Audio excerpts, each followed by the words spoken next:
Of the court. Prof. It's your argument right now. Prof. Do you not block you? Wait, Prof. This is a member of parliament. He's articulating his views. He also but he's doing it so brilliantly. Yeah. But he has an opportunity to still say so in parliament, which is the right place. But I was going to say this, just to support what Mheshimiwa is saying. Let me play up something. Mheshimiwa here is not just any other lawyer. He's been even in the AG's office. He's worked there as a counsel. So he's been doing opinions for the government before. And something he's saying which is very important. If you are looking to foreign investors, the issue of due diligence is critical.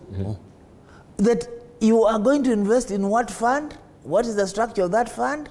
What is the legal basis of that fund? How well anchored is the fund?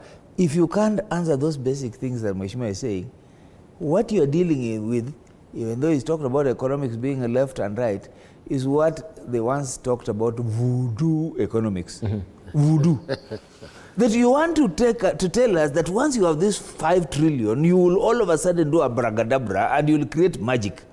No, economics does not work like that. There's a systematic way in which you approach economics. It is a systems-based, institutional-based, and it's also a theory-based.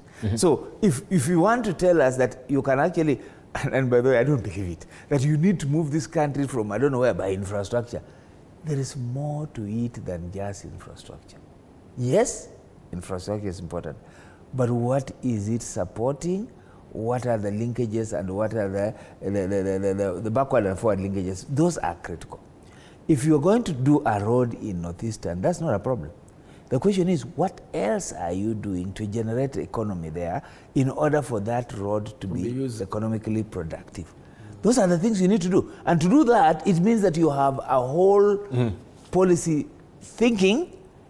You've looked at everything that's possible, even when you're looking at livestock, looking at agriculture. The other day I was listening to the president and he was talking about the dams. And you know, I laughed. I said, yeah, it's okay, do the dams. But where are you looking at? What are you interested in? Yes, power generation. But if you really are talking about dams and you're looking at this country, why not talk about how you target Northeastern?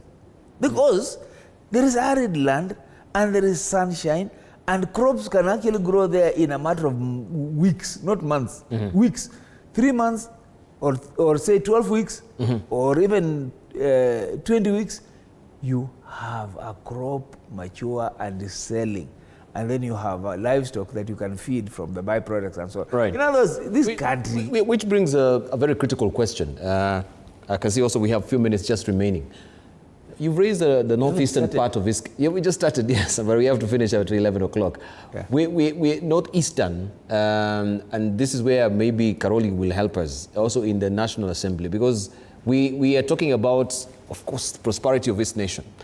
Water has been scarce in the country. Even right now, we're talking about drought. If this eye-popping figure of 5 points, trillion shillings that we are, trillion dollars, shillings, yeah, that we are seeking. $38 billion. Yeah, $38 billion. We've always been talking about how expensive it's to make potable water from saline water that we have. Down there, the water table in Nakuru can feed this country for the next 75 years, experts have said.